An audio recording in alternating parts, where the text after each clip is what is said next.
اور صحیح مسلم میں موجود ہے کہ ان کے ساتھ جو کچھ کیا گیا، آپ کو پتہ نا، قتل کر کے کتاب الامارہ چیپٹر میں دیکھیں حضرت عائشہ نے جو ورڈکٹ دی ہے، ان کی لاش جو ہے گدھے میں بند کر کے تو یہ سب کچھ کیا ہے بنو امیہ نے. تو محمد بن ابی بکر وہ قتل میں ڈائریکٹلی انوالو تو نہیں تھے. یہ مصنف ابن ابی شیبہ میں وہ روایتیں موجود ہیں، قتل عثمان والا چیپٹر نکال لیں، یہ عین وقت پہ پیچھے ہٹ گئے تھے، یہ شامل ضرور تھے. تو اس سے یہ تو پتہ چل گیا نا کہ ابو بکر کی اولاد تھی، کوئی صبائی پارٹی نہیں تھی. اچھا جی، سنیں ذرا بات کو. یہ میرے ہاتھ میں صحیح مسلم ہے. جب مرزا جی نے کتاب الامارت دیکھنے کے لیے کہا یہ کتاب الامارت ہے، کتاب الامارت میں امام نووی رحمۃ اللہ علیہ نے باب قائم کیا، باب فضیلت الامام العادل و عقوبۃ الجائر. اس کے تحت حدیث نمبر ہے 4608. میں پوری روایت پڑھ کے سناؤں گا، پھر آپ کو روایت دکھا بھی دوں گا، نظر دیکھ لیجیے گا، آپ اپنے طور پہ بھی تحقیق کر لیجیے گا. میں الفاظ مرزا جی کے ایک دفعہ دہرا دیتا ہوں کہ اور صحیح مسلم میں موجود ہے ان کے ساتھ جو کچھ کیا گیا وہ پتہ تھا، قتل کر کے کتاب الامارت چیپٹر میں دیکھیں جو حضرت عائشہ نے ورڈکٹ دی ہے، ان کی لاش جو ہے گدھے میں بند کر کے سب کچھ کیا ہے بنو امیہ. عبد الرحمن بن شماسہ بیان کرتے ہیں کہ میں حضرت عائشہ رضی اللہ تعالی عنہا کے پاس کچھ پوچھنے کے لیے گیا. حضرت عائشہ نے پوچھا کہ تم کن لوگوں میں سے ہو؟ میں نے کہا میں مصر والوں میں سے ہوں. میں مصر والوں میں سے ہوں. یہاں سے جاگنے کی ضرورت ہے، میں مصر والوں میں سے ہوں. حضرت عائشہ نے پوچھا تمہارا حاکم جہاد میں تمہارے ساتھ کس طرح پیش آتا ہے؟ میں نے کہا ہمیں اس کی کوئی بات ناگوار نہیں گزری. میں نے کہا ہمیں اس کی کوئی بات بھی ناگوار نہیں گزری. اگر ہمارے کسی شخص کا اونٹ مر جائے تو وہ اس کو اونٹ دے دیتا ہے، کوئی غلام مر جائے تو اس کو غلام دے دیتا ہے، کسی کو خرچ کی ضرورت ہو تو وہ اس کو خرچ دے دیتا ہے. حضرت عائشہ نے فرمایا، عربی الفاظ پڑھ رہا ہوں، عربی الفاظ، اما انه لا يمنعون الذي فعل في محمد بن ابي بکر اخيه ان اخبرك ما سمعت من رسول الله صلی اللہ علیہ وسلم يقول. حضرت عائشہ نے کہا میرے بھائی محمد بن ابی بکر کے ساتھ جو کچھ کیا ہے، میرے بھائی محمد بن ابی بکر کے ساتھ جو کچھ کیا ہے، مجھے اس حدیث کو بیان کرنے سے وہ بات بھی نہیں روک سکتی کہ میں نے نبی صلی اللہ علیہ وسلم سے اسی گھر کے اندر سنا ہے کہ نبی صلی اللہ علیہ وسلم نے فرمایا اے اللہ میری امت کا جو شخص بھی کسی پر والی اور حاکم ہو اور وہ ان پر سختی کرے تو بھی اس پر سختی کر، اور اگر وہ ان پر نرمی کرے تو بھی ان پر نرمی کر. حضرت عائشہ نے کہا میرے بھائی محمد بن ابی بکر کے ساتھ جو کچھ کیا ہے، اس کے اندر کہیں بھی یہ الفاظ نہیں ہے جو مرزا جی نے کہا. وہ جو حضرت عائشہ نے ورڈکٹ دی ہے جو ان کی لاش جو ہے گدھے میں بند کر کے یہ سب کچھ کیا، یہ کہاں ہے بنو امیہ، یہ کہاں ہے؟ اور پھر مرزا جی نے روایت پوری کیوں نہیں پڑھی؟ کیونکہ مسئلہ یہ تھا کہ عائشہ رضی اللہ تعالیٰ نے کہہ رہی ہیں ممن انت، تو کن میں سے ہے؟ فقلت رجل من اہل مصر یا اہل شام. تیرا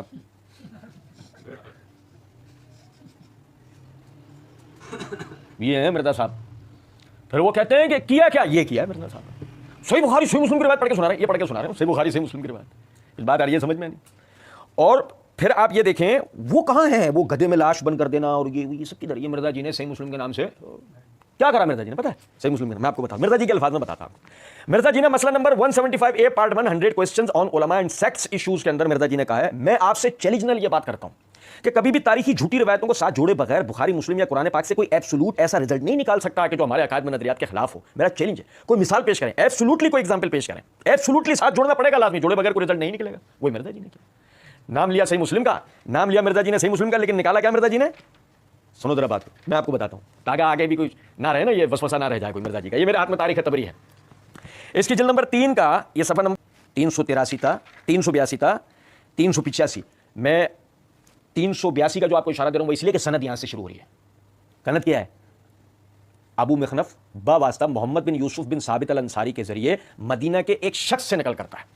اب یہ سند ہے، سننا ذرا بات کو. صفحہ نمبر 383 سے واقعہ شروع ہوتا ہے کہ جب کنانہ بن بشر مارا گیا، کنانہ بن بشر عثمان رضی اللہ عنہ کے قاتلین میں سے تھا. کنانہ بن بشر مارا گیا تو عمرو بن عاص رضی اللہ تعالیٰ عنہ لشکر لے کر محمد بن ابی بکر کی جانب بڑھے، لیکن محمد کے ساتھیوں کو کنانہ کے قتل کی خبر ملی تو وہ سب ساتھ چھوڑ کر بھاگ کھڑے ہوئے، اور محمد کے ساتھ اس کے ساتھیوں میں سے چند آدمی باقی رہ گئے. یہ کہاں ہوا ہے؟ یہ مصر میں ہو رہا ہے، جب وہ بحیثیت گورنر حضرت علی نے بھیجا تھا. جب محمد نے عمرو کو سامنے آتا دیکھا تو میدان سے بھاگے اور شہر کی گلیوں میں جان بچانے کے لیے بھاگتے رہے، حتیٰ کہ ایک گلی کے کنارے پر ایک ٹوٹا ہوا مکان نظر آیا، اس میں جا کر چھپ گئے اور عمرو بن عاص فسطاط شہر میں داخل ہو گئے. یہاں سے جا کے رہیے گا. معاویہ بن خدیج، معاویہ بن یا معاویہ بن ابی سفیان کون ہے؟ ذہنوں میں رکھنا، ایسی رسیاں پھینک کے میرے ساتھ سانپ دکھائے گا کہ بات چھوڑ دو، ذہنوں میں رکھنا ہے اس بات کو. معاویہ بن خدیج نے چاروں طرف محمد کو تلاش کیا، حتیٰ کہ بازار میں کچھ لوگوں کے پاس سے گزرا اور ان سے سوال کیا تمہارے سامنے سے کوئی ایسا شخص گزرا ہے جسے تم برا سمجھتی ہو؟ ان میں سے ایک شخص نے جواب دیا نہیں اللہ کی قسم یہاں سے کوئی شخص نہیں گزرا، مگر ہاں میں اس ویرانے میں اندر گیا تھا تو میں نے اس میں ایک شخص کو بیٹھا ہوا دیکھا. اس پر ابن خدیج نے کہا پروردگار کعبہ کی قسم یہ وہی شخص ہے. یہ سب لوگ اس کی تلاش میں چلے اور اس ٹوٹے ہوئے مکان میں پہنچے اور وہاں سے محمد بن ابی بکر کو پکڑ کر باہر لے کر آئے. وہ پیاس کی شدت میں تھے اور اس کو پکڑ کر فسطاط کے اندر لے گئے. اچھا اب دیکھیے گا ذرا بات کو. محمد بن ابی بکر نے لوگوں سے کہا مجھے پانی پلا دو، تو معاویہ بن خدیج نے جواب دیا اللہ تعالیٰ مجھے کبھی ایک قطرہ پانی نہ پلائے اگر میں تجھے پانی پلاؤں. تم نے عثمان رضی اللہ عنہ کو پانی سے روک دیا تھا, تم نے عثمان رضی اللہ تعالیٰ عنہ کو پانی سے روک دیا تھا, اور تم نے عثمان رضی اللہ تعالیٰ عنہ کو روزے کی حالت میں جبکہ ان کا خون حرام تھا شہید کیا. اللہ نے انہیں مہر لگا ہوا جو ہے وہ جنت کا یعنی مشروب پلایا. اللہ کی قسم اے محمد بن ابی بکر میں تجھے ضرور قتل کروں گا, تجھے اللہ کھولتا ہوا پانی اور جہنمیوں کی پیپ پلائے گا. محمد بن ابی بکر نے جواب دیا اے یہودیہ کے بیٹے تیری آرزو ہرگز پوری نہیں ہوگی, یہ تو اللہ عز و جل کے ہاتھ میں ہے, وہ اپنے دوستوں کو پانی پلائے گا اور اپنے دشمنوں کو پیاسا مارے گا, مثلا تو اور تجھ جیسے اشخاص جو عثمان سے محبت کرتے ہوں. اللہ کی قسم اگر میرے ہاتھ میں تلوار ہوتی تو تم میں سے ایک بھی بات نہ سنتا. معاویہ بن خدیج نے محمد بن ابی بکر سے کہا تو جانتا ہے میں تیرے ساتھ کیا سلوک کروں گا, میں تجھے گدھے کی کھال میں سیوں گا, میں تجھے گدھے کی کھال میں سیوں گا پھر اسے آگ میں جلاؤں گا. محمد بن ابی بکر نے جواب دیا اگر تم میرے ساتھ یہ سلوک کرو گے تو ہمیشہ سے اللہ کے دوستوں کے ساتھ یہی سلوک ہوتا آیا ہے, اور مجھے امید ہے کہ جس آگ پر تو مجھے جلائے گا اللہ اسے میرے لیے ٹھنڈی کر دے گا اور اسے سلامتی کا ذریعہ بنائے گا, جیسے کہ اس نے اپنے خلیل حضرت ابراہیم علیہ السلام کے لیے آگ کو ٹھنڈا کر دیا تھا, اور اس آگ کو تجھ پر اور تیرے دوستوں پر اسی طرح دہکا دے گا جس طرح نمرود اور اس کے ساتھیوں پر دہکا دی تھی. اللہ تجھے بھی آگ میں جلائے گا جس کا تو نے ابھی ذکر کیا, اور تیرے امیر معاویہ کو بھی جلائے گا اور اسے بھی آگ میں جلائے گا. عثمان رضی اللہ عنہ کی طرف اشارہ, اور عمرو بن عاص کی طرف بھی اشارہ کیا. تم سب کو آگ میں ڈالا جائے گا, تم ہر وقت بھڑکتی آگ میں رہو گے اور جب تک وہ ہلکی ہوگی اللہ اسے مزید بھڑکائے گا. معاویہ بن خدیج نے کہا میں تجھے عثمان کے قصاص میں قتل کر رہا ہوں. محمد بن ابی بکر نے جواب دیا تیرا عثمان سے کیا تعلق, عثمان نے ظلم پر عمل کیا اور قرآن کے حکم کو پس پش ڈال دیا, حالانکہ اللہ تعالیٰ کا ارشاد ہے ومن لم یحکم بما انزل اللہ فاولئک هم الفاسقون, اور جو لوگ اللہ کے احکام کے مطابق فیصلہ نہ کریں وہ فاسق ہیں. ہم نے اسے اس جرم کی سزا دی, اشارہ عثمان رضی اللہ عنہ کی طرف ہے, ہم نے اسے اس جرم کی سزا دی اور اسے قتل کر دیا. تو اور تجھ جیسے اشخاص جو اس کی تعریف کرتے ہیں تو اللہ نے چاہا تو وہ ہمیں اس کے قتل کے گناہ سے پاک رکھے گا اور تو اس کے گناہ میں اس کا شریک ہوگا اور تیرا انجام بھی وہی ہوگا. راوی کہتا ہے کہ معاویہ بن خدیج غصے سے بھر گیا اور اس نے آگے بڑھ کے محمد کو قتل کر دیا, پھر اسے گدھے کی کھال میں لپیٹ کر آگ میں جلا دیا. یہ ہے پورا واقعہ. سنیں ذرا بات کو, قطع نظر اس کے, ابھی ہم اس کی سند پہ بات کریں گے, یہ وجہ میں نے دیکھو پہلے سند کی طرف اشارہ دیا تھا. قطع نظر اس کے مدعی لاکھ پر بھاری ہے گواہی تجھ بے غیرت کی. سنو ذرا بات کو, بڑا بے غیرت آدمی ہے, مرزا سے بڑا بے غیرت کوئی ہے. میں آپ کو صحیح بات, ہمیں اللہ ہمیں معاف کرے, کیا کیا ہمیں پڑھنا پڑ رہا ہے یار, ہمارا ضمیر گوارا نہیں کر سکتا اللہ کی قسم, وہ چیزیں ہمیں پڑھنی پڑ رہی ہیں اس بدبخت آدمی کی وجہ سے. پھر کہتے ہیں حق بیان نہیں کرتے, یار اللہ کی قسم ہے ظلم ہے یار. کیا ہمیں محمد بن ابی بکر کے لیے پڑھنا پڑ رہا ہے, کیا ہمیں عثمان معاویہ عمرو بن عاص و دیگر حضرات کے لیے پڑھنا پڑ رہا ہے. آپ اندازہ کرو کذاب و دجالوں کی روایات. لیکن ذرا لطف کی بات آپ ملاحظہ کریں, مرزا جی آگے کیا کہنے لگے ہیں. مرزا جی آگے کہتے ہیں تو محمد بن ابی بکر قتل عثمان میں نہیں تھے, یہ مصنف ابن ابی شیبہ میں روایت موجود ہے, قتل عثمان والا چیپٹر نکال لیں, یہ عین وقت پہ پیچھے ہٹ گئے تھے, یہ شامل ضرور تھے لیکن قتل عثمان میں شریک نہیں تھے. لیکن کیا مرزا جی جس روایت کی طرف توجہ دلا رہے ہیں وہ ثابت نہیں کرتی کہ محمد بن ابی بکر قاتل عثمان, اور ایسا کہ وہ عثمان رضی اللہ عنہ کو نعوذ باللہ فاسق سمجھ رہے ہیں, وہ عثمان رضی اللہ تعالیٰ عنہ کو قتل کرنا اپنے منہ سے کریں کہ ہاں میں نے اس کو قتل کیا اور اس سزا میں قتل کیا جو اس نے کیا, تو پھر مرزا جی نے پوری روایت کیوں نہیں پڑھی یہ بھی آپ سمجھ گئے ہوں گے. لیکن اب اس کے بعد آپ آگے دیکھیں, مسئلہ یہ ہے روایت بیان کی ہے ابو مخنف نے باواسطہ محمد بن یوسف بن ثابت الانصاری باواسطہ مدینے کا ایک شخص. کون؟ 53واں سوال. مرزا جی اور مرزا جی کے مقلدین سے ہمارا آج 53واں سوال ہے. مرزا جی اپنے دائیں بائیں آگے پیچھے اوپر نیچے کا پورا زور لگائیں اور اس کی صحیح متصل سند لا کے دیں. یہ کون ہے؟ یہ مدینے کا ایک شخص جو یہ بات کر رہا ہے, یہ مجہول الاسم مجہول الحال, یہ کون آدمی ہے کہ جس نے یہ بات بیان کی ہے, اور اس سے محمد بن یوسف بن ثابت الانصاری, اس کے بارے میں تو ہمیں جاننے کی ضرورت نہیں ہے, اور اس سے باواسطہ ابو مخنف لوط بن ازدی کذاب دجال جلوہ شیعہ وہ اس روایت کو بیان کر رہا ہے. آپ اندازہ تو کریں کتنے مزے سے مرزا صاحب اس روایت کو پڑھ کے سنا رہے ہیں. تو الحمدللہ صحیح مسلم کے اندر تو تھا نہیں, تاریخ طبری میں تھا, اور روایت جھوٹی ہے.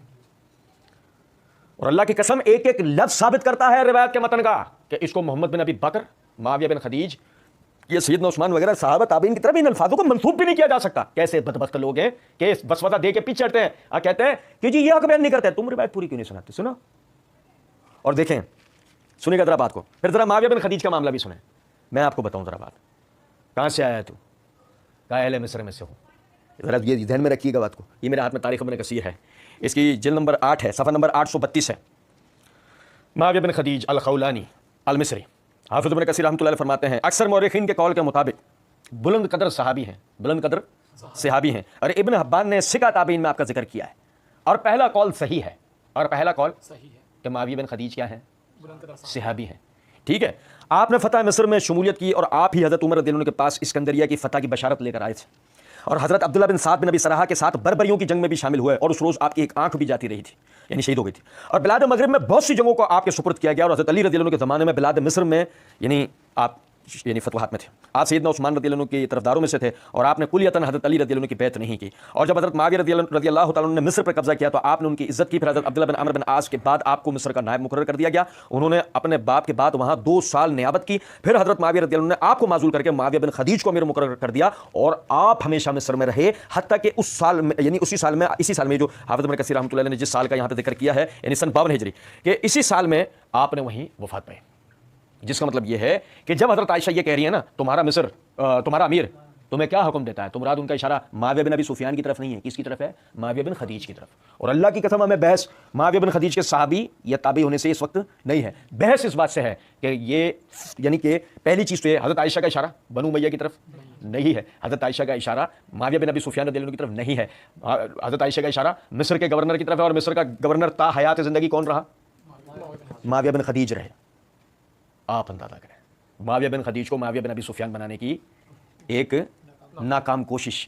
ٹھیک ہے، نمبر 1. نمبر 2، پھر سمجھے ذرا اس بات کو، اگر تھوڑی دیر کے لیے فرض کر لیا جائے، ہم جان بوجھ کے بحث نہیں کر رہے ان کی صحابیت سے، لیکن اگر تھوڑی دیر کے لیے فرض کر لیا جائے وہ صحابی ہیں، تو پھر اگر وہ محمد بن ابی بکر کو مثال کے طور پہ ان کے اس قتل عثمان میں شرکت کے جرم میں اگر قتل کر دیتے ہیں، تو اس صورت میں معاویہ بن ابی خدیج کے اوپر کیا الزام؟ سمجھیں، تھوڑی دیر کے لیے ہم فرض کرتے ہیں کہ اگر ایسا ہے تو پھر معاویہ بن خدیج کے اوپر کیا الزام؟ اور میرے بھائی کیا ظلم ہے کہ جس کی صحابیت کی بحث موجود ہو اس کا تو نام تک نہیں لینا، اور محمد بن ابی بکر جو 10 ہجری کے اندر پیدا ہوئے ہیں انہیں زبردستی صحابی بنانے کی کوشش کرنا. کس لیے؟ میں بتاتا ہوں. اس لیے کہ آگے جا کے مرزا صاحب اب دیکھیں آگے کیا کہہ رہے ہیں. تو محمد بن ابی بکر قتل میں ڈائریکٹلی انوالو تو نہیں تھے، یہ مصنف ابن ابی شیبہ میں روایت موجود ہے، قتل عثمان والا چیپٹر نکال لیں، یہ عین وقت پیچھے ہٹ گئے تھے، یہ شامل ضرور تھے. تو اس سے یہ پتہ تو چل گیا نا کہ حضرت ابو بکر کی اولاد تھی، کوئی صبائی پارٹی نہیں تھی. دیتے ہیں یہ بازیگر دھوکہ کھلا. اندازہ کریں ذرا کیسا دھوکہ دیتا ہے آدمی، کہ بس کسی طرح صحابہ یا صحابہ کی اولاد کو، نعوذ باللہ صحابہ کا قاتل ثابت کرو، صحابہ کے خلاف کھڑا دکھاؤ، کسی طرح مرزا جی کے آباء و اجداد کا ذکر نہ آ جائے. کچھ بات آ رہی ہے سمجھ میں؟ نہیں. اور الحمدللہ ہم نے اس عنوان سے کہ کیا محمد بن ابی بکر قاتل عثمان رضی اللہ تعالیٰ عنہ ہیں، اس حوالے سے ہم نے پوری وضاحت کی ہے کہ الحمدللہ محمد بن ابی بکر رضی اللہ رحمۃ اللہ علیہ وہ قاتلین عثمان میں سے نہیں ہیں. اچھا جی، تو یہ تو بات ثابت ہو گئی نا کہ وہ صبائی پارٹی ہے. الحمدللہ ہم نے اس حوالے سے ویڈیو بنائی ہے امیر المومنین سید عثمان رضی اللہ عنہ کے قاتلین کون تھے، اور ہم نے اس کے اندر ثابت کیا ہے کہ وہ صبائی پارٹی ہے، مرزا صاحب کے آباء و اجداد تھے.